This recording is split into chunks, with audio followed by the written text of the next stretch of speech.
Okay, welcome to Black Belt Interviews with me, Master David Hodson. I'm joined today by Master Sandy Dunbar from Inverness. Welcome, sir. Thank you very much. Thank you for joining me and volunteering your time here. It's fantastic for you to do that. So much to ask you and learn from you. So we were talking just before we started here, and you mentioned about how you started into teaching. And but I just wondered, where did Taekwondo begin for you at the very start? How old were you? I was a bit of a late comer, really, for Taekwondo. Oh, really? I was 21 before I started. But it came about because as a 16, 17-year-old, as they say back in the day, I took a hell of a beating on the street. Wow. I was in the wrong place at the wrong time. Okay. And 5 or 6 guys and the normal stuff, that happens on the street. And I always wanted to do a martial art. It was the same era as the Bruce Lee films and everything were coming out. And I started a new job, and the guy I was working with said he was going along to try out a Taekwondo class. So is it okay if I tag along? And yes, it was okay. So we went along, and I've spoiled the rest of my life by going every night since. But I started training in Elgin in Murrayshire. My instructor at that time was the late Jim Scott. Okay. He was the instructor. He was based at RAF Lossiemouth, and he was in the RAF then. And I think the first night there was at that time there was no kids allowed to train. It was only like more or less adults or over 14, 15-year-olds. Yeah. And they only took people in at a certain time. So there was maybe about 20, 30 beginners all coming in. And I think in that days they had a bit of a beasting session for new beginners just to see, whittle them out, who can last. And welcome, welcome to the club. And one of the it was only about my second or third night, because I remember I was still there just in a pair of shorts and a vest. Right. And we went along, and at that time I was in an exalted company that I didn't know about, because Grandmaster Wallace was training there. Okay. Master Thompson was also training there. Grandmaster Williamson from the UKTA, John Williamson, he was also there. And there was another instructor called Greg Chesser. He no longer does Taekwondo, but he was there alongside Jim Scott. And after a few weeks training in my shorts and everything, we were in the changing rooms one evening, and a guy came in who I was at school with. Right. I hadn't seen him for a long time, but I can remember him getting such a hard time at school from everybody. Right, yeah. And I thought, I'm senior to him because I've been doing training for maybe 3 weeks now. Okay. And I'm senior because this is his first night. I've done 3 weeks. And I got upstairs, I'm warming up, the door opened, and in walks this guy in the full black belt attire. And I just thought, oh my goodness, this guy was such a, he was an easy prey at school for people. Right. But when he walked in the door, he just had this aura around him. Wow. And he took us that evening and completely beasted us. I mean, 500 star jumps was really 1,000, because you had to go out and in twice before it counted as one. Right, of course. And I just thought, there's no way I'm going to be beaten by him. Yeah. We kept going till I was the last one standing. And then that was it. We had such a respect for each other after that. Yeah. And he ended up, I didn't know, but when he'd left school, he ended up joining the Marines. Right. And that's where his toughness came from there. Yeah. But his name was David Benton, and I'll forever be grateful to him for Wow. that beasting I got from him at the very beginning, because it set up the rest of the training from there. Yeah. And then I became friends with Master Thompson, because we stayed in the same village. Yeah. We used to travel together back and forth. So that was the start of many years. So the training started back in 1978. Yes. Yeah. So it was not exactly yesterday anymore. And then we continued training there until 1983, when Master Thompson took over the club in RAF Kinloss. Okay. Yeah. Yeah. I was just a red belt at the time, but he had another job which included working night shift. So I had to go and help him with classes when he was not available. Yeah. Yeah. That was the start of my teaching as well then.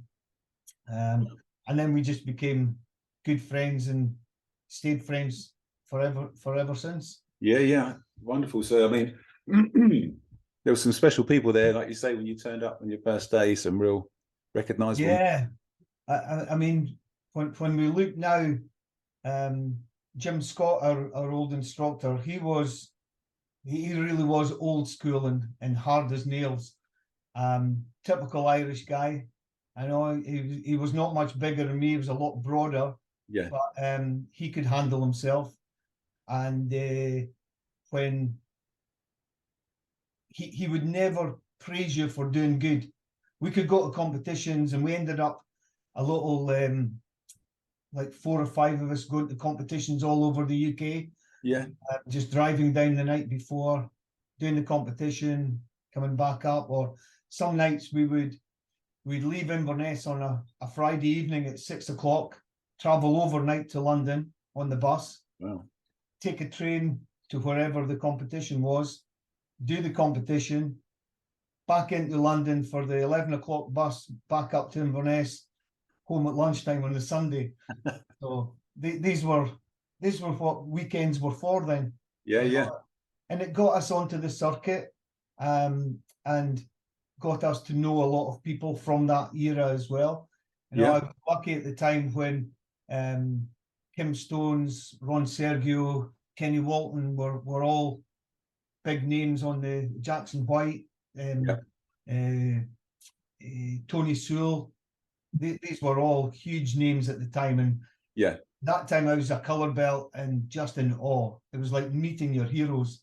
Yeah. And watching and trying to learn from them, but could never emulate what they were doing.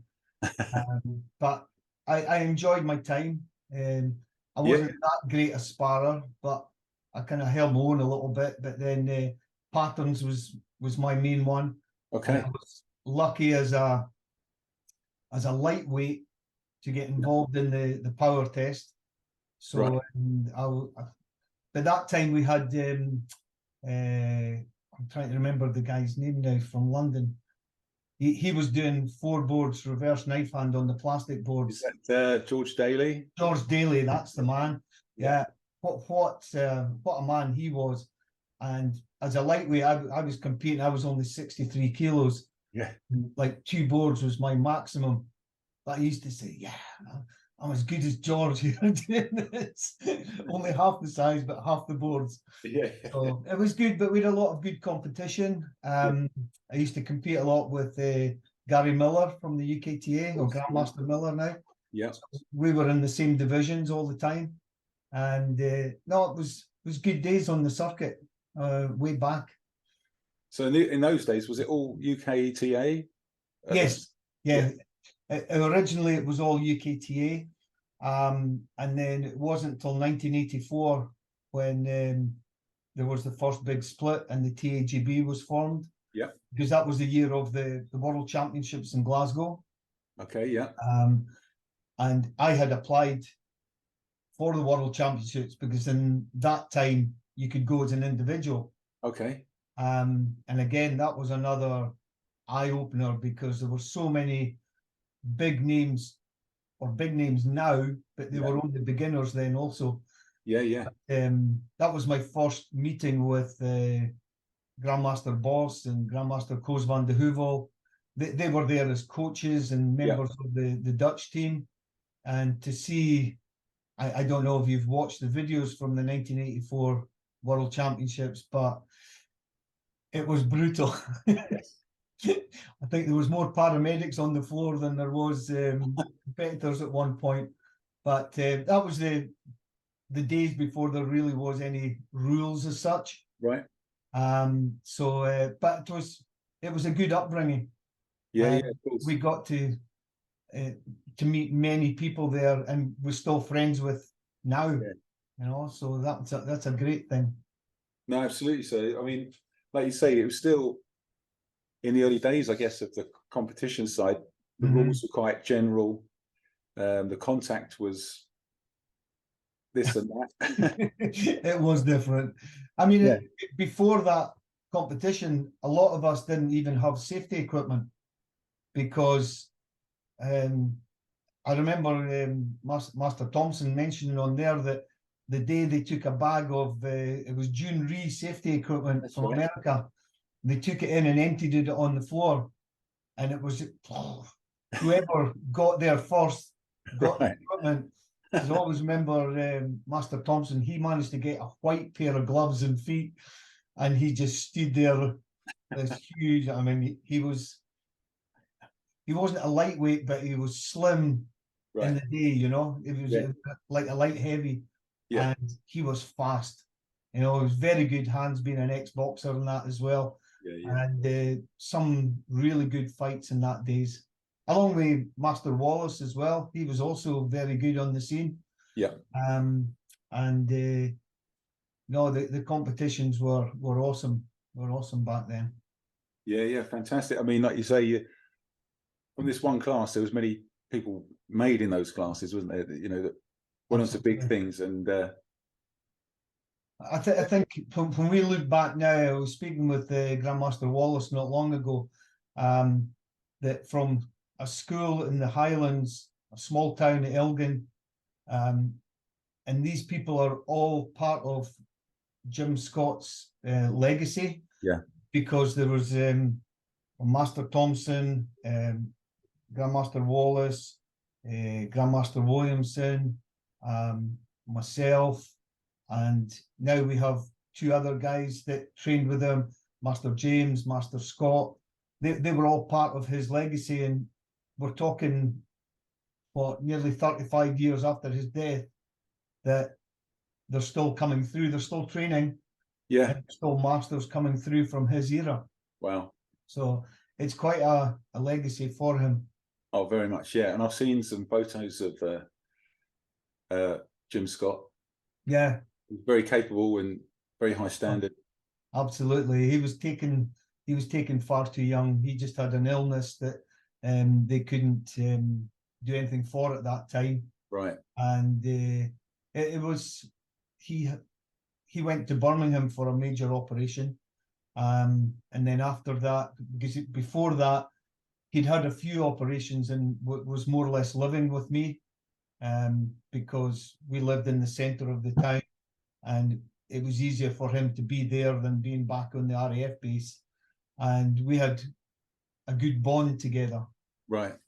I remember when I opened my first school, Jim Scott and Master Thompson came with me, and I thought, right, here we're at the hall, and they opened the door, they walked in with me, and then they turned around and said, bye, see you, we're off for a coffee. And they just left me by myself with not a clue what to do, you know. And they came back after about an hour and a half, and how did it go? Yeah, it was fine, you know. But I think that was the way they made you back in that day. They had you training in their classes, helping out. So when you were kicked out of the nest as such, it was, there you go, you're in the big world now, take it on. So so that was, I think that was 1985 we opened the first school of my own. But when Master Thompson left the area, he gave me the school he was running in Forest. So that was 1983. So that school's actually 40 years old this year. Wow. So it's quite a thing, and I think that was from one of the original schools in the UK, which was RAF Kinloss. And I think they've only had 3 main instructors since the very beginning, with Mr. Anderson, who was the original one. He's passed now, sadly, also. So he was the original instructor, and then Master Thompson, and then myself. So, but now we have other instructors taking over there as well. So Yeah, you can see I'm not as young as I used to be. So it's time to hand the mantle over to others. yeah, absolutely. So, you know, like you say, to keep that lineage going, we have new instructors, but it's the same school. It's come from the same people. It's good when you look, if you make a family tree, and if you start at the top with General Che, and then you've got Grandmaster Riki Ha, and then it would be Jim Scott, Master Thompson, Yeah, self, and then so we're only 4 or 5 people away from the very beginnings of Taekwondo. no, that's right. That's fantastic. So it's a good, as you say, it's a good lineage to have there. Yeah, yeah, wonderful. So yeah, and so teaching became a big part for you. Yeah, it became full time. As I said, that time there wasn't many, excuse me, many full-time instructors, and we're pretty sparse up here for population. Okay. So we used to maybe to travel 50, 60, 70 miles to a class was normal. Yeah. We don't exactly have motorways up here, so we're still on the old B and A class roads. Yeah. So sometimes it would take longer to get to the venue than it did to take the classes. Right. Yeah. But when I remember when after Jim Scott had passed, he ran the school in Inverness at that time, and it was down to maybe 8 or 9 students. But we had one guy, Ian Gibson, he was only a colour belt at the time, but because I was running other clubs, he would start the class and do the warm-up, and I would maybe come in 20 minutes after the class had started. By the time I finished one class, travelled all the way up, and the time I got in, the students were all warm. Yeah, we could go straight into classes there, but we built it up again, and I mean, Inverness Club's probably over 200 members now, so it's doing okay now. Yeah, fantastic. So that's been a good one, and eventually I moved up to Inverness because it was when you get a full-time studio, then there's more things you can do with daytime classes and cardio and things, and I got involved a lot. I mean, it's easy now. I see people now doing, or we're invited in to do schools, and maybe schools will invite you to come along, and they'll even pay you to do classes. Yeah. Back in the day, we had to be knocking on doors and pleading with people to come in and write letters for the kids to give to the parents, and we got so many rejections because martial arts was a bad word in schools, and they didn't see the benefits of what they get now. But once you're in with the schools, I think it's there for life. And I know now that if some schools have issues with some kids, they just phone up and, can we take them down to your gym, or can you come to us? Really? No problem. And it's a good way of putting the name out. I mean, we never advertise.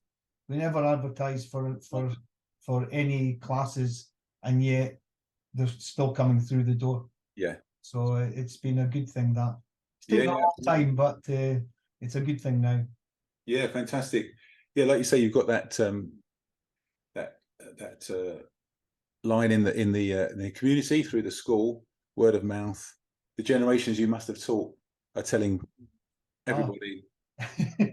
The worst of it is now I'm teaching kids of kids that I used to teach. Yeah. You know, so I'm getting too older for sure. Like when you had like 7, 8 year olds coming along, and then we're now teaching kids of theirs and sometimes grandkids of theirs. Yeah. Oh wow. Because now, as I say, when I started, there was no kids doing Taekwondo. But now we have like 4 or 5 year old classes, specific classes for them. Yeah. And it's good. I think it keeps you young also as well. Yeah. Yeah. For sure. Yeah. 100%. So it was your full-time occupation in those early days. Must have been fairly a difficult transition to go from full-time work to running. Ah, for sure, because I left a job, I had a mortgage, I had a wife, we had a new baby on the way. Yeah. And it was all of a sudden you're relying on how many people come along training. And I think that was the big transition then, because people used to pay per night. So if they thought, oh, I'll just sit at home and watch the football tonight and not come, Yeah. you were missing out on payment, but you still had your hall hire to pay for and everything else. So that was quite a difficult time. It was a hard few years to start moving things forward. But being a canny Scot, we managed to keep the purse strings together and get it all. And then after Jim Scott had passed away, Master Sutherland became excuse me, Master Sutherland became my instructor then. Sorry, I'm still suffering from the after effects of COVID. Oh, really? So, my breath goes sometimes. Yeah, of course. So Master Sutherland became my instructor. So we used to travel down to Bathgate to train there. And at that time, Bathgate was the place to be because they were the champions. Right. Everybody wanted to train in Bathgate. They all wanted to be there. With the likes of Master Hutton and David Brown, Alan Mark. These people were the cream of the crop at the time. Yeah. And she used to come up to Inverness to do grading exams, because at that time I was only, I think, second degree when Jim passed. So I still had a long way to go in the transition, but it was good working with her, and we got into traveling abroad also and onto the international scene. So that was also another one. Yeah. Excuse me. Would this been about the time of the UKTF? Yeah, 1988 was the start of the UKTF. Yeah. Or was it slightly before then? Because it was before Jim Scott passed. So it must have been 86. Okay, yeah. Yeah. I didn't become, I was just an instructor on board with them. But we had Roger Koo, Marshall Pereira, Grandmaster Harkis, Grandmaster Campbell. They were all part of the Tony Vela. It's all big names from the past. Have all came through either the UKTA or UKTF. And Grandmaster Nerditzi was another one from there. So we were all together at one point, and it's a shame, but it's good that we're still together in a way. We can still talk as normal and go training with each other if we need to, but there are separate ITF headings above them. That's the only difference. But to me, it makes no difference. They're all together then. I remember, I think it was in 1992, we went to North Korea for the World Championships. Oh yeah. And that was a great bonding session, because the struggle was real, even just to get to North Korea. And at that time, there wasn't many people had been there. So it was a baptism of fire for that one also. But we met my other guys, Silvio Seamack, he was there, Andrew Whiteley. Yeah. So these are all guys that we've known for 30 odd years now. Yeah. Oh, it's amazing. You know, you see Silvio doing so well in the movies and everything now, and Master Whiteley doing great in his schools. Yeah, yeah. I mean, we must have just been young kids then. Oh, but they must have been. I was older, but they must have only been in late teens, early 20s. Yeah, of course. So Wow, what an experience. Julia Cross, she was only 17 at the time when we went there. She Really. won a bronze medal. That was her first bronze Wow. medal at the World Championships. So no, it was a great time, you know, and some experience. And we met people like Ray Nicolaisen from Norway, Giovanni Cecchinato from Italy, Grandmaster Boss.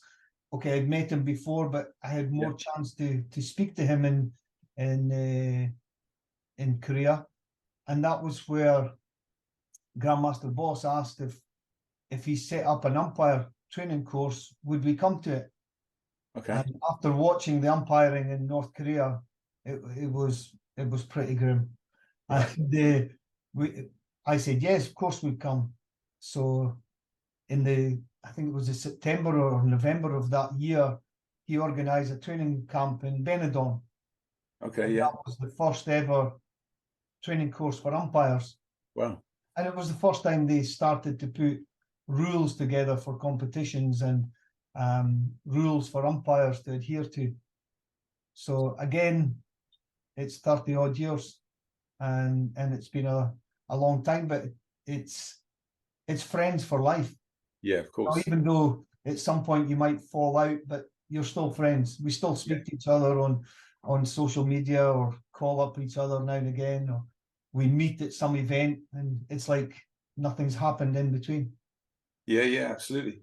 Well, those events that you've been through, kind of big parts of anyone's life, aren't they?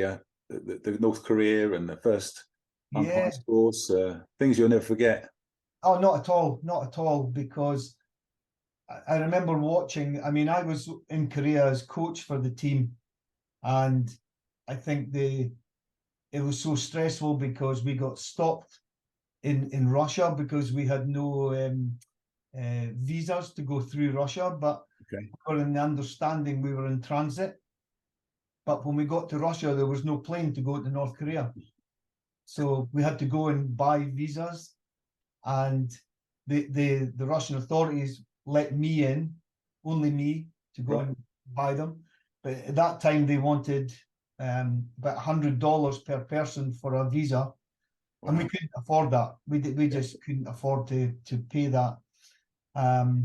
So I stood upstairs watching all our guys. There was 20 of us downstairs, and I just went up to one of the soldiers at the gateway, and I said, I need to take this person upstairs for the visa. He didn't understand what I was saying, and I just was pointing and gesturing, and that okay, no problem. So we took one through, and we did it for all 20. Oh, really? So we were all illegally in Russia at that time. we had nothing, no. And then they came and took the Korean delegation came and asked for our passport and the monies for the flights. We gave them everything, and I remember watching the guy go through the door. I thought, what have I just done? I've given him 20 passports, all the money for the flights, and this guy's disappeared. Oh. And it was about 5 hours before he came back. Really? I've never been so relieved. So when we got to Russia, to North Korea, the first thing we did was go to the Russian embassy to get new visas. And in North Korea, it was only $10 per person. Right. So from $100 to $10, we could handle that. So that made such a difference coming back into to Russia. And no worries there.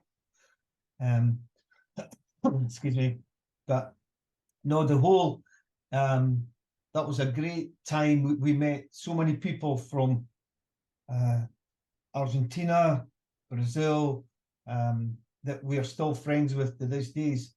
I remember watching Grandmaster Armando Crispino from Argentina. He was a center referee. and I kind of studied him a little bit and watched his movements and everything. Yeah. And I think when we started making the rules and the umpire, like the hand gestures, he was always so sharp and efficient. But I think now that was coming from his military background also. Right, right. And there was another umpire at that time I admired from Poland, and I took some gestures from him also. Okay. I don't know why, but it kind of all fell into shape. Yeah. And a lot of the other umpires used to just follow what I was doing at the time. Yeah, yeah, yeah. Became Grandmaster Boss. He did a fantastic job of putting everything together, and it all came together, and everybody was doing the same things, and that made such a difference in competitions, because I think if the competitors can trust the centre referees, that makes a big difference to the competitors, you know, especially when you're there looking after them, their safety first all the time. Yeah. That makes a big difference. And it's also good because as an ex-competitor, sometimes you can see an action happening before it actually happens. Yeah. You can intervene. You know, you see somebody with their hands away down and you can just see this kick coming around. It's going to be a knockout kick. Right, Sometimes you can be fast and intervene and stop the action happening. So I think for me, excuse me, I think for me, being able to be in the centre was the same as being a competitor again. Yeah. And you can elongate that life in the centre for a bit longer. So as a competitor, you're quite young when you have to stop competing, but as an umpire, you can go on for a long time, and then you can step back and become a jury president, or in my case, go on the umpire board and help there as well. So there's always another step to the ladder. Yeah, absolutely, sir. So yeah, I mean, that's how I first met you. So as a centre ref, I was part of the group from London, South London, Croydon, coming up to Bathgate, UKTF Championships. Did I give you 3 minus points at any point? No. Couldn't have possibly, so I was too missed out. Mild-mannered. Probably. Yeah. No, I stayed on the mats, fortunately. But yeah. And as you say, it was. I do remember you clearly because I come up to Bathgate, brand new experience for me, and then we're competing and so on. So yeah, and I remember you just commanded it from those days, and obviously you went on to many championships in your centre refereeing career. Yeah, I was lucky.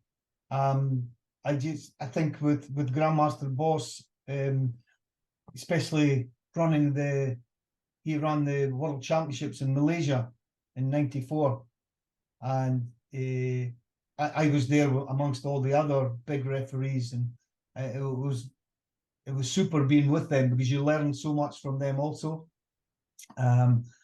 And I think the only glitch I had was they asked me to referee the final of the team matches between Germany and Argentina, and it was going so well. But in the old rules, if it was a draw after 5 matches, you would put one more fighter up. So they put another fighter, 2 fighters in, and it was still a draw. So in the old days, they used to count back the warnings. Yes. And there was only one warning, and I'd actually given it. Well, I didn't know at the time. They asked me who it was for, but when you've got the pressure of all these people, yeah. So I couldn't remember who it was, and it was actually the German that I gave the warning to. Okay. But the person at the table wrote it down against the wrong. Right.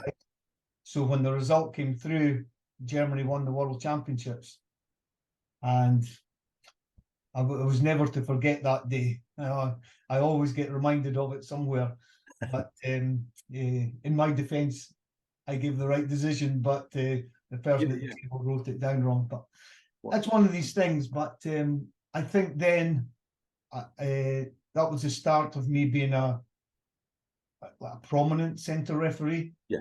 And then I got asked to do most of the competitions right up until 2001 in Rimini in Italy. And then the Grandmaster Boss asked me to join the ITF Tournament and Umpire Committee then. Yeah. Which was, to me, it was like you'd just been playing in the World Cup final. Yeah, yeah. Sorry, mate, you're off. You're now going to be a manager. But I've got everything to do yet. Yeah. But it took a long time to transition for me to do that. But then it was great. We did that up until 2012. And then I left that board. And then I was asked to go to the All-European Taekwondo and be the chairman of the umpires for them. So I've been fortunate that I'm still there to this day. Touch wood. So I still got, I think, a year or 2 years of the contract to go. And then I think that'll be me finished after that. Yeah, yeah. Too long in the tooth. Time for the new team to come through. Of course, of course. But so centre refereeing has changed a lot, would you say? Oh, yeah, very much so. Very much. To be a centre referee now, apart from being fit, you have to be sharp as a tack. You have to be sharper than the coaches, because the coaches are probably the best umpires out there. Yeah. Because they know every rule and they know how to bend that rule just a little bit to get an edge for their competitor. So yeah. I would say they are the best umpires there is. They're not. So maybe one day when they've finished being coaches, they will come on to the umpiring committee. Yeah. So no, but the centre referee now, you have to be so good. We are lucky in our organisation. We have so many good centre referees. I know now that it makes our job harder, because even now I'm in the middle of organising the European Championships in Romania the end of April, and we're also organising the European Cup in June in Poland. And in our system, you have to put in which position you want to be. Okay. So you have 5 positions, so you put in number 1 is centre referee, number 2 is corner, 3 power and special, whatever. Yeah. And I would say now 70% of the umpires want to be centre referees. Right. Whereas at one time, you were lucky if you got 10% wanted to be in the centre. Yeah. They didn't want to deal with the coaches and everything at that time. Yeah. So I think one of the first jobs that Grandmaster Boss gave to us was to control the coaches. Yeah. And this is where telling them to sit down, to be quiet, that took a hard time, because when you look back at some of the top coaches, and I'll include Grandmaster Boss in this one also, they were never quiet and sitting on the chair. They were always moving, like Vinan Tapalatu, Stefan Tapalatu, Van de Morto, all these great guys, Stephen Cooley. I know it was such a job to control these people, but perseverance on our behalf and patience on their behalf. Yeah. Found that if they just calmed it down a little bit, they would gain more from the event. Yeah. And it's kind of worked all the way around now. So I know now with most coaches, one word up and that's enough. You don't have to say anything to them anymore. Yeah, good. But one of the things I found that when I was in the centre was speaking to the competitors when they're fighting. Learn a little bit of Spanish or German or Dutch, whichever. Just a little bit to say, calm down. Yeah. Quiet. Don't do that. Just a little bit. And it was only maybe one word was enough. Yeah. And that saved a lot of time having to stop the fight, which means they're losing time. And for me, the two sorry, the 1 minute or 1:30 or 2 minutes they have on the floor, that's their chance to become a world champion. You don't want to take that time away from them. So the less time that I've stopped the match and the more time they have to compete, the better for them. So once you have controlled the coaches, controlled the competitor, everything became much easier. So Yeah, no, absolutely, sir. I'm picking up everything you say there. I was fortunate to do some centre refereeing for some international tournaments many years ago now, but I'm just thinking through that when you're saying, yeah, you know, you have to be forthright, don't you? Even though it's not necessarily, you don't want to be anonymous, because the advantages are taken over by yes, the investors, the coaches. You have to have a presence there, don't you? And I think so. And I think if you can do it with a smile as well, makes all the difference.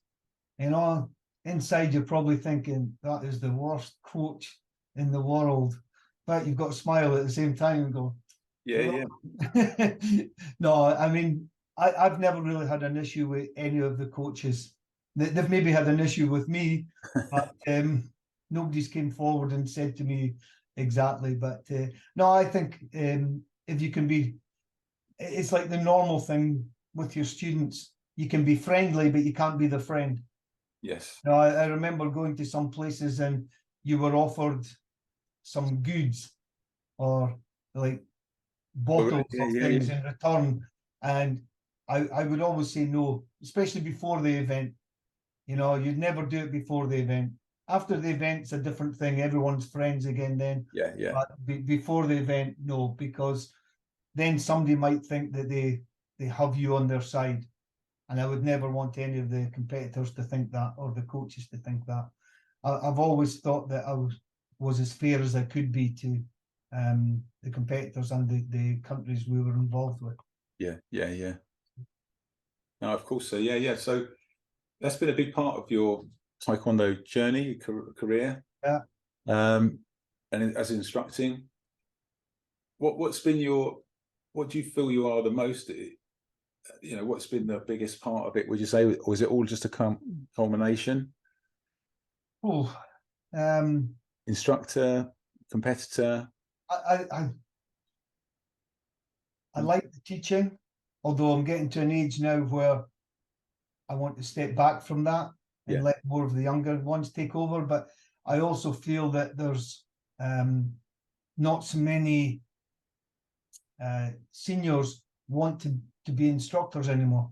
They don't want the responsibility. They've maybe got good jobs as it is, and the Taekwondo is an outreach for them, and they can.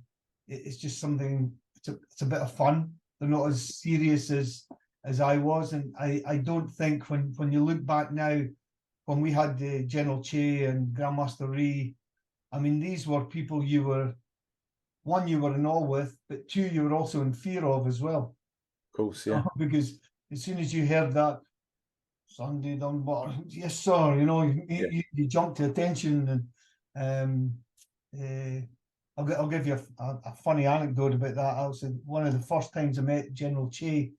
I was only a red belt, and we were at Scottish Championships in Edinburgh at Meadowbank Stadium, and everybody was lined up. All the black belts first, then the red belts, and then it came the colour belts after that. And Grandmaster McCallum was assisting General Che then, and he stood up. This is Taekwondo oath, and the black belts stood there with their hands up, and nobody could remember it. And all they did was they looked down the line, and of course it came all the way down the line. I was the first red belt in the line. You say it. So I had to say the oath in front of General Choi. Yeah. And I thought, oh, that was, I've spoken personally to General Choi. That was my idea at the time. But I was lucky enough to win a gold medal. So I was on the podium. Wow, yeah. And I said to Master Thompson at the time, please, if General Che is giving the medal, you have to take the photograph. And so he was there, and by luck had it. General Che came to present it, and I remember reaching down, put my hand out, and I grabbed his other hand and then turned to look at the camera so Master Thompson could take the picture. And I thought, why did you do that? You know, it was so cheesy, but still have that picture somewhere. But again, I was lucky that we met him again later in Austria, to the IICs in Austria, and we had more pictures with him then, and I had some time with him in Argentina in '99 at the World Championships there. Yep. And then he came to Edinburgh to do another IIC, and Grandmaster Sutherland invited him for a meal in the evening. Okay. And there was only maybe 6 of us. Wow. Went to a restaurant and we sat, and it was amazing hearing the stories from him from when he was a young boy and everything he'd done. And he had a good night. And it just, he totally relaxed and enjoyed what was happening. But he was such a hero for everybody. Yeah. But he had such a funny side to him also. I remember in Malaysia at the World Championships, I was in a corner ring, and it was the only one that was not air conditioned, and the sweat was just pouring off me, you know. And there was a fight between North Korea and who was it? It was one of the Russian streets, Lithuania. I think it was Lithuania. But anyway, it was the days of the old wrap over dough box. Yes. And General Che sitting in the stand above us, and the Korean makes an axe kick and catches her foot in the girl's dough box, and it opens the dough box. Oh wow! Yeah. So she couldn't tie it because she had her gloves on. So I had to go and tie. And General Che started laughing at me trying to tie the dough box. Yeah. And then it happened again in the first round. Wow. Yeah. So again, General Che's laughing, and he's having such a good fun at this. And in the second round, it happened for a third time, but this time the dough box completely opened, and she only had the sports bra and that underneath. Yeah. So I took her number, the numbers on that day in the back of the dough box was pinned on. Imagine that now for health and safety. Yeah. It was a safety pin. So I took it and I pinned the dough box. Right, right. And instead of laughing, General Chase stood there and went, boo, boo. So I'm the only referee, as far as I know, that has been booed by General Che for doing this on the floor. But he spoke to me about it in the evening, and it was nice. It was a nice memory for me to have. Yeah, yeah, absolutely, of course. And I think I've been lucky that I've known or I've met with a lot of the pioneers, you know, and when I look back, especially with Philip Hawkins, I mean, Philip Hawkins is an encyclopedia on his own of Taekwondo. He has such a knowledge of it. It's uncanny. And I'm still in touch with him to this day. And in fact, I think it was the last competition we were at. Oh no, it was an umpire's course in Finland a few weeks ago. And one of the guys had a picture of himself with 2 masters. He didn't know who they were. Yeah. So I sent the picture to Phil Hawkins, and he replied within an hour, oh, that's so-and-so and so-and-so. He's now in America doing this. And yeah. And the guys were totally amazed that somebody from the UK could do this. Yeah. Philip is, he's like a Wikipedia of Taekwondo. Yeah, very much. Amazing guy. Amazing guy. Yeah, and I knew him, like I got to know you as an umpire in the competitions that we were going to. And I caught up with him a little while ago, and we did a podcast and chatted for a long time. I mean, his encyclopedias, everyone's there, and he knows who they all are. And exactly, it's fascinating. And he's an incredible guy. Such foresight, you know. And to do it back then, I seen a set of the 15 volume encyclopedias up for sale the other week at an exorbitant price. Yes, yes. And I thought, if you could get all of Philip Hawkins' memorabilia together, Oh yeah. it's priceless. Oh, absolutely. Yeah, yeah. That's priceless what he's got, especially having all the autographs next to the pictures as well. Yeah, yeah. Um, You trained alongside some of these pioneers, sir? yes, I go back in the day. As I say, Grandmaster Riki Ha was the original master in the UK with us. I did all my gradings up to first degree with Grandmaster Ree. He failed me my first degree the first time. Okay. I had the honour of doing that, if I can say that. But I think it made you a better Oh yeah. black belt in the end. Because I think at that time as well, I was a bit full of myself, because I was winning competitions as red belt, and I was a British champion and a Welsh and a Scottish and an English. Yeah. You went to the grading just expecting it, yeah. And when the result came through, it was a fail. Didn't try again, and it was like, wow, that's the wind right out my sails. Yeah, yeah, cool. And then I retook it 6 months later, and managed to pass then. And then there was the split in the UK with the different organisations. Yeah. So I never seen him again until I was going for my fourth degree. And that was over in Dublin in Ireland. It was an IIC with General Che and Grandmaster Riki Ha. And Grandmaster Wallace was doing his fifth degree at that time also. Okay, yeah, yeah. So we had an early morning grading in a hotel, and Grandmaster Paul Cutler was there also at that time. Oh yes, yeah. He was there, and I remember him saving my life. Put it down to saving my life, because we had a jumping back kick high holder. Oh yes. My first attempt, we were on the second or third story of the hotel. It was right next to the window. And I missed the holder completely with my first attempt, and was aiming out the window when Grandmaster Cutler caught me and pulled me back in. Oh, wow. That was quite a moment. So yeah, I had to buy him a Guinness after that for that one. But no, I did my fourth degree with Grandmaster Ree then, and General Che. And then the other ones have all been through the ITF. Yeah. Either with the Grandmaster McCallum or with the Grandmaster Tran when he was alive also. Yeah. And then Grandmaster Morano and Trajanborg and Lan. And so I've been lucky that all the people I've known, I've managed to get through my exams with them. And it's been great knowing all these people who have been such a name. It's great that I can,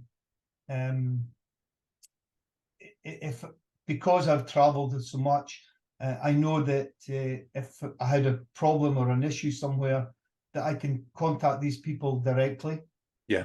And it's been good for my students also, because we are so remote up here. Many of the students, once they get black belt, they go to uni, or they move down south, or they move abroad.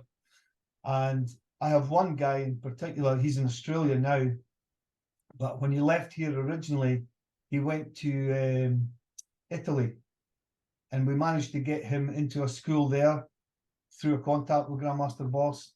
Yeah. And then he ended up staying in Italy for a long time, and then he moved to different places, even to Russia, and he went along training at a school there, and they wouldn't let him train originally because he was British. Oh, and right. Then he went up and he just said to them, he says, my instructor sends his regards. Who's your instructor? They told him. That was it. He was in. He was training with, and so it's been good that these guys can go. I've had people go to Honduras, and they can been training down there and taking classes for people. So I mean, it's super that you can think of nearly every country in the world there is Taekwondo. Yeah. You can put somebody that goes there. Even if they go on holiday, they always ask, is there a school? I know of myself, my gym is next to a caravan site in Inverness, and the amount of people who have seen the ITF logo outside, and we never knew there was Taekwondo up here. All right. They come in and just train just in whatever they have, shorts and Oh, really? Yeah, yeah. or joggers. They don't have their dobok with them, but it's great that they can come and do that. Oh, yeah, yeah, yeah. And we get many people because sometimes we're maybe doing some training outside. We have playing fields and everything here with football pitches, so it's a good location. Yeah. But the amount of people we see going and getting their pictures taken outside the dojang, Oh, really? and then we shout across, and then you find out, oh, we do Taekwondo in Germany, or we do it in Holland, and so it's Amazing. Yeah. we're the same though. I know that when I go away anywhere, I'm always looking for a Taekwondo studio. Yeah, of course. Just Of course. to see which ideas, what can I do in my gym? What can I Yeah. do to make my gym look better? Yeah, yeah. And it's all plagiarism, is it? You take something from somebody and direct it towards your own company. And Yeah, that's right. That's yeah, very much. Yeah. So where you are in Inverness is it rural or is it towny, city? Inverness. Inverness is the capital of the Highlands. It only Right. has a population of maybe 60,000-70,000. Yeah. But where I am, I'm less than 10 minutes from Loch Ness. Wow. So I can be in the country in 5 minutes. You know, Really? Yeah. it's such a nice area to live in. And I mean, you can get all seasons in the one day. You know, this morning we couldn't see out the door for the mist. Yeah. Now it's brilliant sunshine. Yeah, yeah. Probably by 3 o'clock it'll be snowing. So you get all this all in the one day. But we've had Stefan Tapilatu came up to do seminars. Willie Yeah. van Mortel, Giovanni Cecchinato, Koos van de Heuvel, Grandmaster Boss. They've all came up here Yeah. and stayed for a week or so. Right. Did various things, you know, and it's good that we can take them. And there's only so many times though I can go to Eilean Donnan Castle on the west coast for which was the scene of Highlander. Yeah, yeah, yeah. And I think Willie van de Mortel has the best picture because we took a picture of him in his dobok. Oh, right. It ended up on a calendar in Holland. So he's there doing a full sidekick with the castle in the background, and but everybody wants a piece of the Highlands at some point, you know. Oh, of course, yeah, yeah. It's a good area to stay in, but people will travel. I mean, I have some people who travel nearly 90 minutes, maybe more sometimes, to come training. Okay. And the class might just be 1.5 hours. Yeah. They'll travel that distance to come to training. Yeah. So there's plenty of room for instructors up in the area. Yeah. But again, the main towns all have ITF Taekwondo in it. But the smaller areas, maybe anything between 5,000 and 10,000 inhabitants. So there's plenty of room for a good sized club in there. Yeah. I have another school in Forres, and now that only has a population of maybe 7,000, but it's got over 100 students in there. Yeah. So, and I would say that town has the most different martial arts in any other town in Scotland. Really? There must be 16 or 17 different martial arts, and they're all good numbers. Right, right. So it's a bigger percentage of people doing it. Yeah. Yeah, and people will travel from out about. Yeah. Well, you might get villages maybe 5, 6, 10 miles away, and for them it's nothing to drive back and forth. But if you think of the big cities, how long does it take to get across Birmingham, Manchester, London? Yeah. You know, if you want to go to a certain instructor, you'll do that. How many students in London spend over an hour on the tube? Yeah, that's right. To one school or another, you know. So no, of course. it's you make of it what you can in the area, and it's good that way, you know. Yeah. The only thing that stops us up here from having a major event is we just have the one airport, which is Inverness Airport, and it's like we always say to guys when they're traveling up, well, we'll catch you at Terminal 3 at the airport. I mean, there is only one, and it's like tiny. So when they come, I'm looking for Terminal 3. Sorry, it's a bit of a standing joke up here. No, it's good that like people like these names will travel up here and do seminars for us, and like even bringing guest instructors up. I mean, just a few weeks ago we had Master McKenna from Newcastle. Yes. So he was up then doing a refresher course for some of the guys. So no, it's a good area to live in. It's a relatively quiet area. Yeah. So we don't have the same issues as the inner cities do, but we have it in a smaller scale as such. Yeah. But the people are nice, and I would probably say now that up here there's more Southerners than Highlanders. Is there? Put it that way. What people can't. It's an easy commute for people as well, because the prices up here at the moment, I shouldn't be advertising this because everybody will come up there. We'll all be coming. The prices up here compared with down south, many have actually moved their families up, and they'll maybe take a flight on a Monday morning down to London, and then a flight back on the Thursday, so they have a long weekend. Yeah. They'll stay in an Airbnb or something when they're down there, or a hotel, and they've got a good family work life. Yeah. And I know for me, because going to Romania at the end of this or next month, I have to fly down to London to get a flight to Romania.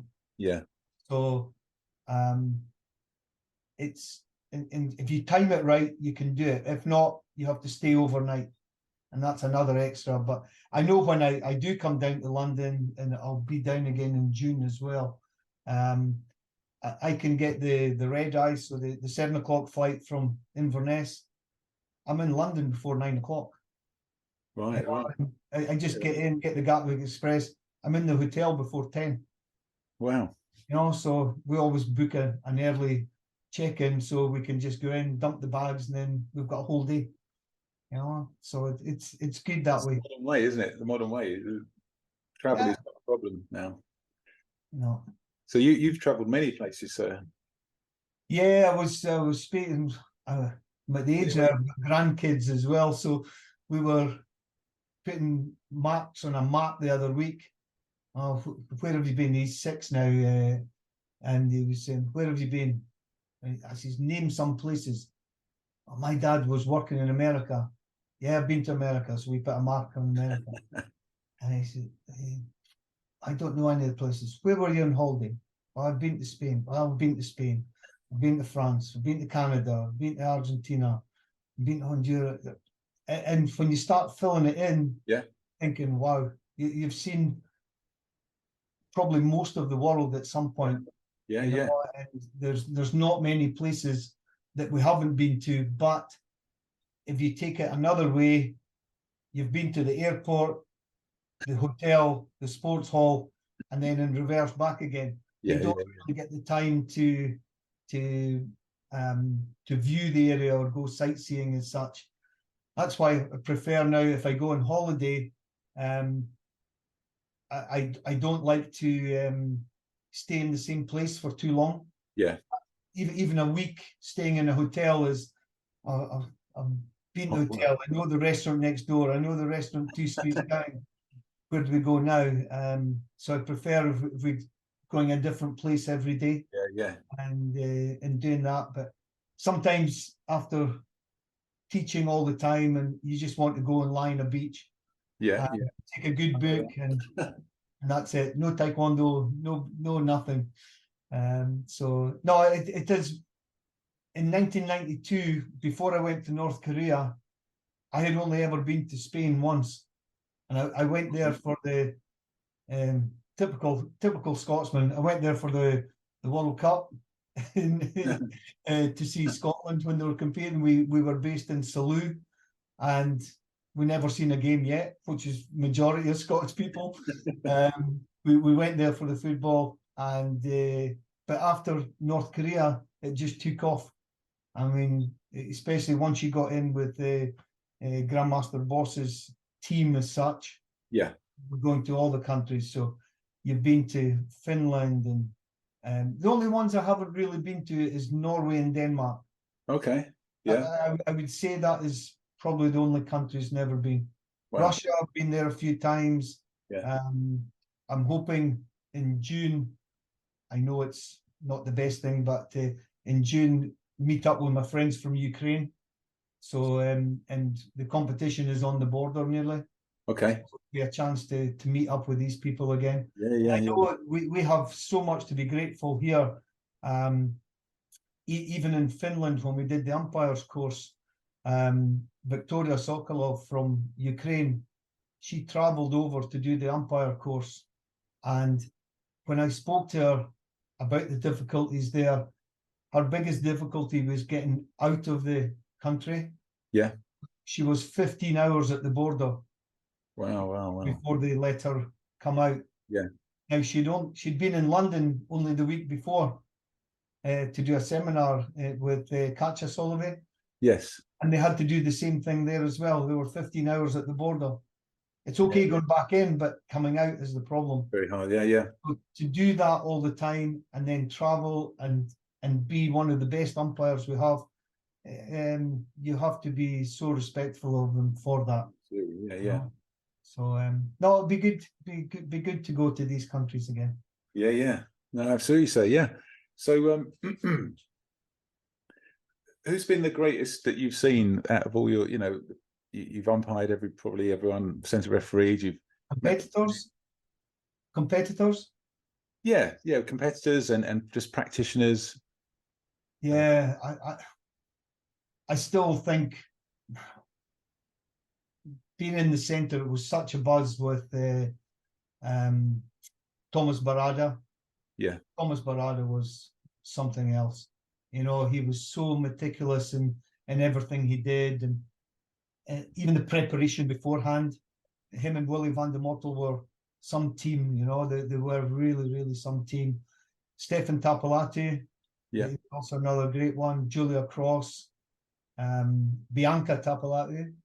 Yeah. She was awesome as well. And sometimes I feel she gets put to the side a little bit. Yeah. Katja Solovey, you can't go anywhere without her, and Oleg. They were the same, but I think the young ones now, Timothy Boss, Vitaly Solovey, they are awesome guys. Yeah. Going back again in the if you don't say their names so often now, you forget them. Yeah. But some of the Russian Alexander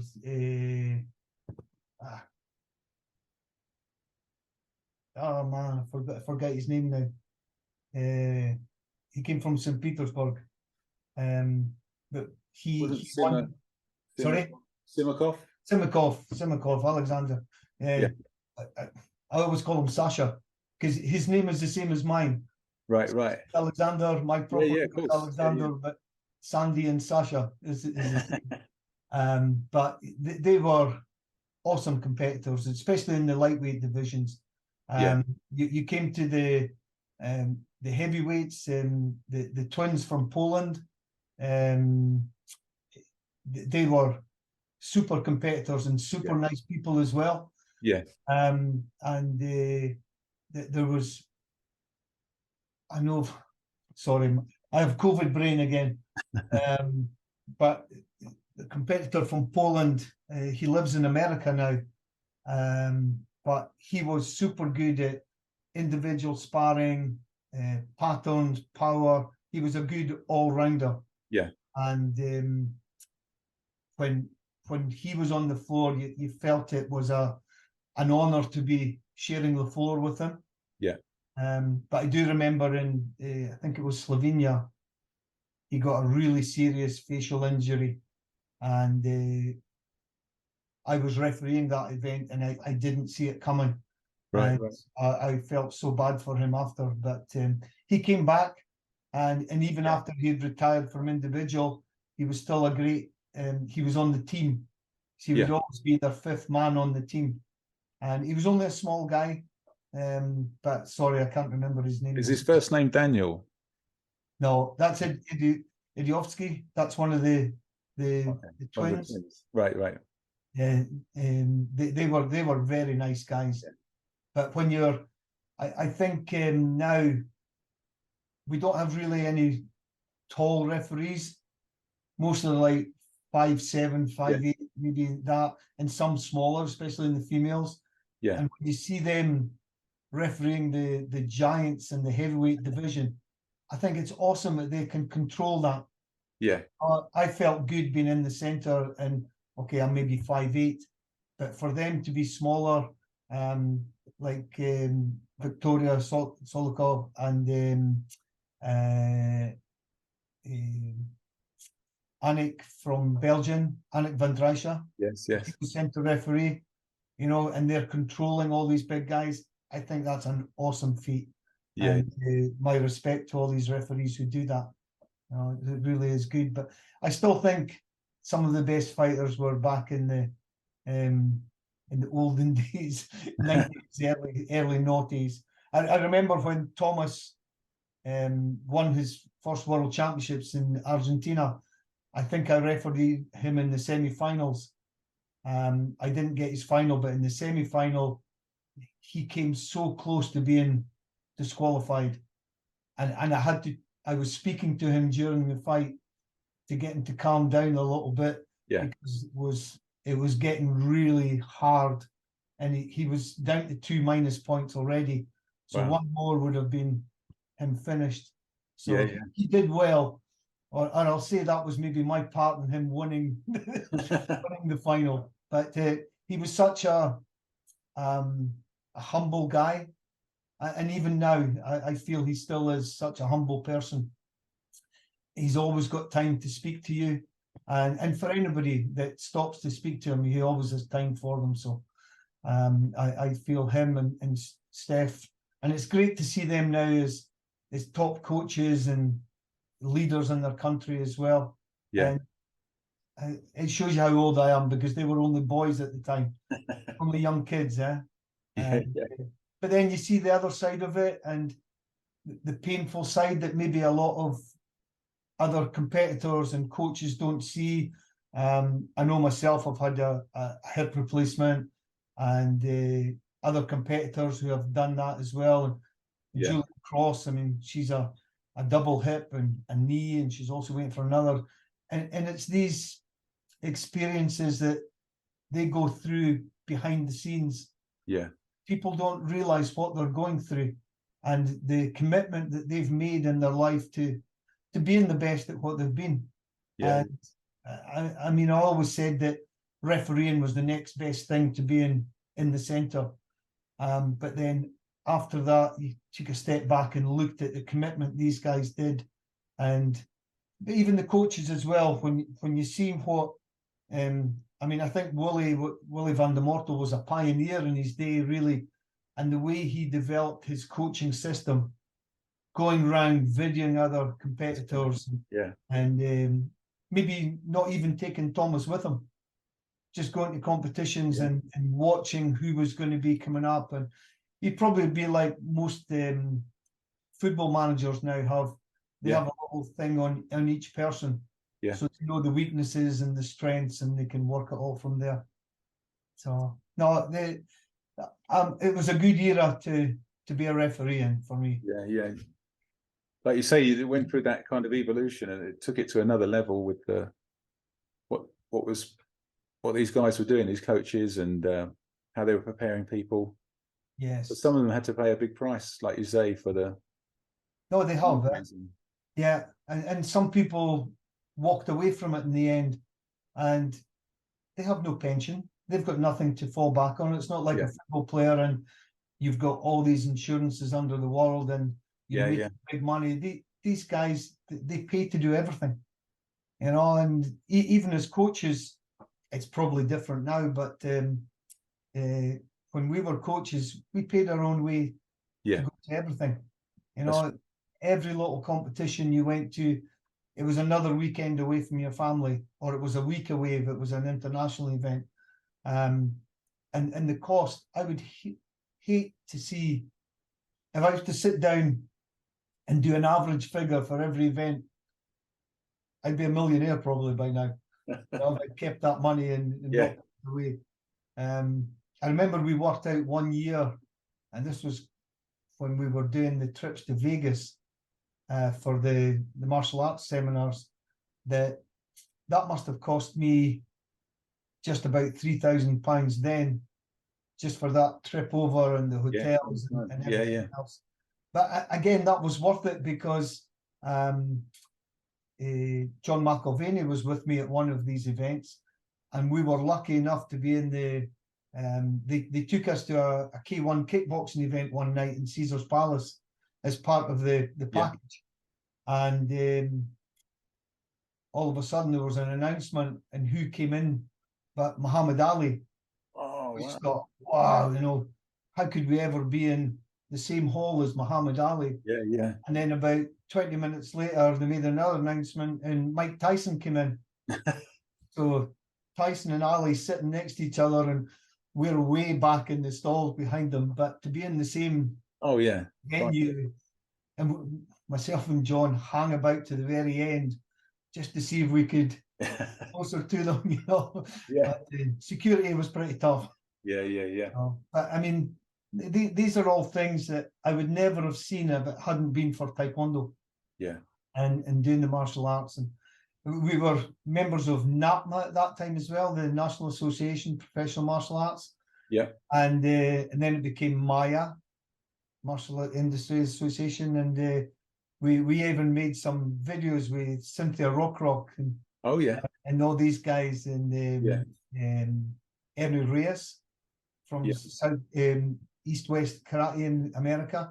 His son was in the he was a Ninja Turtle, and then he was Red Sonja with Arnold Schwarzenegger.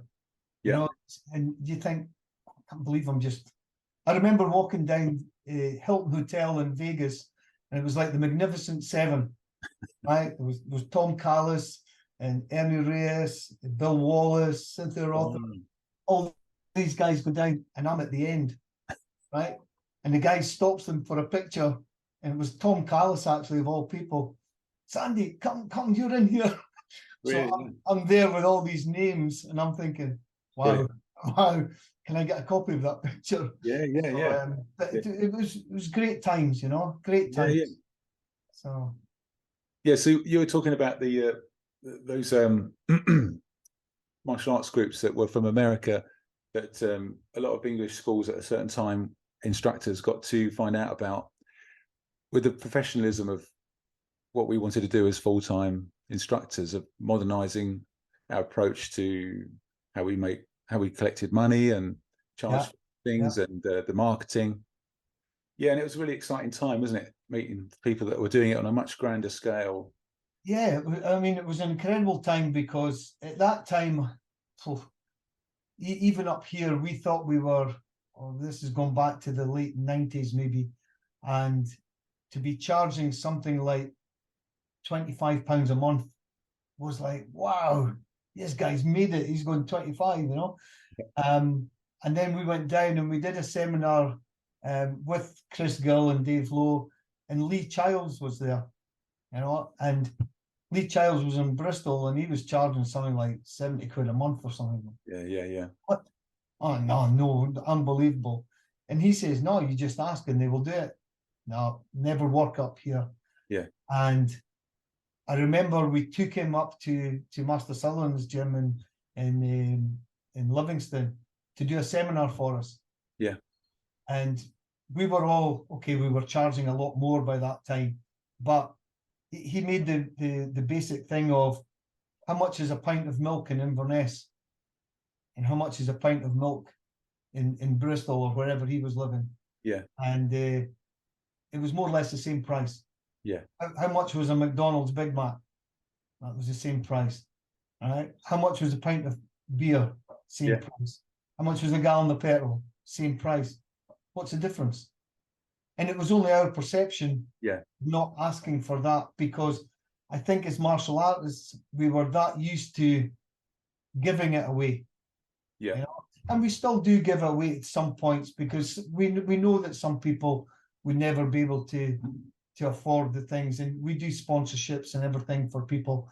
So you can still bring it in that way. But the main thing for me was getting mentally past that blockage and saying, I am worth that. Yeah. Like I remember them saying, if they could build a machine and go into your mind and take out all the knowledge you have in martial arts, how much would that be worth? Yeah, exactly. And then you think, oh wow, I am worth more than I think I should be. And I think as martial arts instructors, you're more than just a teacher. You're a philosopher, you're a physiotherapist, you're a doctor, you're a psychologist. You listen to everybody's troubles, and you can fix things for loads of people. And how much do they charge? You know, you look at how much they charge on an hourly basis, you know. So I think that now it is a good time, especially that there's more professionalism in the game, and that is a good thing. What I don't like is we get it up here as well, I'm afraid, but we get people who haven't had a structural background in martial arts. So they've done a little bit of this and a little bit of that. They've watched this video, they've watched this on YouTube. Yeah. And all of a sudden, they're self-promoted and they're a master. You know, and you say, how long have you been training? Oh, I've been 10 years. And you're a master? Yeah, no, I've got colour belts who are 10 years. Yeah, of not course. ready for black belt. You know, and so I always take it with a pinch of salt. You always ask them, how long have you been training? Who do you know? Yeah. You put some names out, and if they know them, they know they've been in the game a little bit. But if they don't know them, you know, so I don't dismiss them, but I think they're bad for the industry. And too many people now, they just go for the quick fix. There's no history of Taekwondo. There's no do. Yeah. Right? It's only the take on, right? If it's Taekwondo, but in other styles as well, it's all about the kicking and punching, and let's get the best pad drills going. But they don't do power tests, so they've no history of breaking. They don't know how to break. They've never even seen boards being broken before. They don't do patterns, so they're not going into the basics of martial arts. Yeah, all they're doing is kicking and punching, and some of them are good kickers and punchers. Yeah, but that's all they can do. I do think that they have to go through that apprenticeship of being a colour belt, and then moving up into the black belt ranks and coming through the ranks there, and helping out, doing the thing of, I mean, now another thing you find is everyone wants paid for what they do. Yeah. Whereas back in the day, it was like, wow, my instructor asked me to help in the class. Yes, you know. Yeah, I still got that buzz when I think it was one of the last IICs in Dublin, and Grandmaster Morano came to me in the morning. They had just finished the black belt exam, and they wanted to do higher grades, and he asked me to take the first and second degrees to a different room. Yeah. I was like so made up. Just to go, oh, wow. Yeah. And it wasn't until after I thought that I've missed out on my training with them. It was so made up, because that's how I felt when my instructor asked me to help in his classes. You know, I felt so good to be able to do that. Yeah. And I think, I mean, I do it with my kids. I have them coming out, even as like 6-year-olds, 4, 5, 6-year-olds. I get them to come to the front of the class and do maybe one exercise. but it Okay. gets them used to being in front, and it gives them that confidence. Yeah. And I found that all my guys that have left me to go to university to be PE teachers, Yeah. for them it's a doddle, you know, because they're used to taking classes and standing in front of people, and with a put out on to different schools to help as an assistant, they just sail through it, and it's an easy transition for them because they've been doing it from such a young age. So Yeah, it's not a problem to go in front of these young people, you know. Yeah, So yeah. that's all good. That's all good. So Yeah, it's amazing, isn't it? Like you say, at such a young age, they've got the understanding and the experience of standing in front. Something I didn't do until I was nearly 30, I guess, you know, that kind of thing. yeah, I mean, it is your confidence builder, is being there, and let your instructor is doing you a service by letting you go to the front and doing a bit of the class. That makes such a difference. And Absolutely. I mean, Taekwondo is all about confidence, you know. Very much. So, but no, it's been a great journey. I've enjoyed every minute of it, even the injuries and everything else that have came about. Yeah. You'll get over it at some point. You might not be as good. I mean, I can't kick anymore because after my hip replacement, I had a bit of an issue with it. So Yeah. I don't do the kicks anymore, but I can come in and do. You can still kick like this, you know. Yeah. I can still Yeah, use the hand to do the kick. That's how we used to do it. Yeah, yeah. Yeah, so that's why you get the guys to come in and do things for you. So you've got your stunt doubles now, you know. They're only 15-year-olds and they're good looking kids, so it makes all the difference. So no, I have a good bunch of guys training with me just now, some potential champions for the future. So I just let them come in, do their training, and but a lot of people as well now, they don't want to train as hard as they did back in the day. You know, you look towards the early 2000s and everything, people were hard trainers then, Yeah. especially 70s, 80s, 90s. That was really brutal training then. There was no science behind the training. It was just what you were told by another instructor. Yeah, yeah. Now they got into the sports science. That made such a difference. And I know that especially now with what's happening with a lot of the sports coaches, they're getting into international coaching. Everybody's taking a cut off of that and building up from there. Yeah. No, I think the future for martial arts is very good. It's Yeah. very good. Excellent, sir. So what would be your advice to say students, instructors, anything you could share, possibly help them? Learn your theory. Yeah. It's important. No, Yeah. For all students, it doesn't matter, I think, if you're white belt or black belt, is just be yourself, be humble. Don't be carried away by any success, because like everything else, success stops at some point. And I think it's difficult. It's maybe a bit easier now that you have sport therapists that can help you through that issues you might have at the end of the career. And if you don't make it the first time, go again. I didn't get my black belt first time, and it's one of the things I say to my students going for black belt. If you're not successful, don't worry. You always get to try again, unless you make the decision not to try again. Yeah. Right? I'm letting the secrets out here, but I failed my instructor's course also the first time round under Grandmaster Reed, and I was all for finishing it then as well. And Jim Scott took me aside and had a word with me, and he said, "Go for a run, see what you think when you come back." So I went for a run, and they had to come out looking for me in the car because I was like Forrest Gump. I just kept going.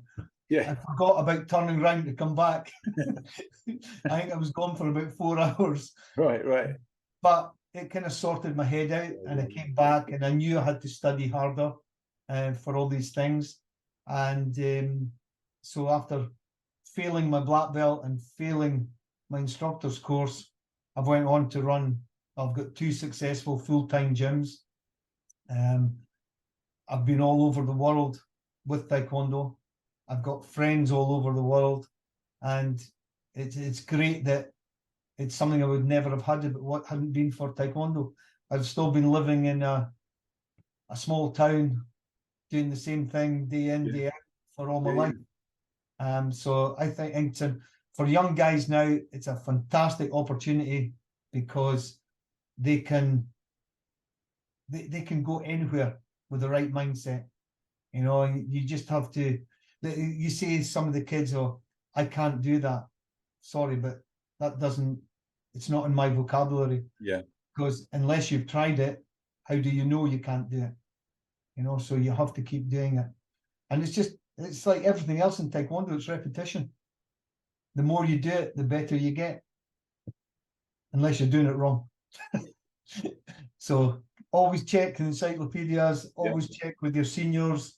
And this is the good thing about Taekwondo. You can always call somebody if you have a question about anything. There's always somebody to answer to you. Yeah, yeah. I think it's great. I wish I'd got into it when I was younger. Right. I wish I went that first day that I'd been beaten up.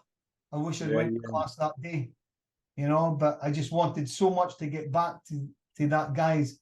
And I did meet up with them years later. Okay. And they actually came to me and they said, well, 2 of them came to me and they said, "We know who you are. Do you know who we are?" And I goes, "No, I don't have a clue." He says, "We're that guys that were part of the team that beat you up that day." And I thought, wow. He says, "What do you want to do?" I says, "I want to shake your hand." He says, "Why?" He says, "Because it was the best thing that ever happened." He says, "You beat me up. Took me a little while, but I started to learn Taekwondo. I know now that I can go anywhere and have the confidence to walk into any room or any situation. Okay, I might not come off on best, but I have the confidence to deal with the situation. And when I look back now, when I was at school, and I left school at 15, absolutely no qualifications whatsoever, something I'm not proud of, but at that time, it was just the era I was in, and all I wanted to do was go out, work, make some money, do things, buy a car. And now, because of these guys and what they did to me, the world's your oyster. Yeah, yeah. You know, been all over the world. I mean, how many people can say they've been to North Korea? No. So many, yeah. And then you've been to all these places, Malaysia, Thailand, all of Europe, South America, Canada, America. You know, it's such an amazing thing, and the opportunity is there for everybody if they just grab it if they get the chance. Yeah, absolutely, sir. Well, thank you so much for sharing it all with us. No problem at all. It's been my pleasure. Every minute of listening to you and your story and all the things that your experiences, the people you've met, you know, the training and everything, and the story from such an adversity where something quite bad happens, like you say, has led to this journey you've had with many remarkable experiences, all from that kind of, like you say, one bad incident that you turned around and made it the best. Yeah, it's amazing what you can do with your life if you just grab that opportunity when you can. Yeah. It's not all been plain sailing, but 90% of it has, and I wouldn't change it. I wouldn't change it at all. It's been superb, and it's great that we can all meet up at times and do these things. Yeah, no, 100%. So imagine if you were doing a Zoom call with all these people you've had on the podcast at the one time, how many of them would know each other? Yeah, that's true, isn't it? No, it's incredible. They always say that you're only 5 people away from somebody you know. Yeah. And I think if you put all your interviewers on the one screen, maybe we can do that. Maybe we should do that. Something for the future, maybe, yeah? Yeah, very much. No problem. Thank you so much, sir. You're welcome. Really appreciate it. No problem. We'll catch up with you again soon and sometime. Cool, sir. Yeah, thank you. Thank you very much indeed. Thank you. See you later. Bye-bye. Bye-bye.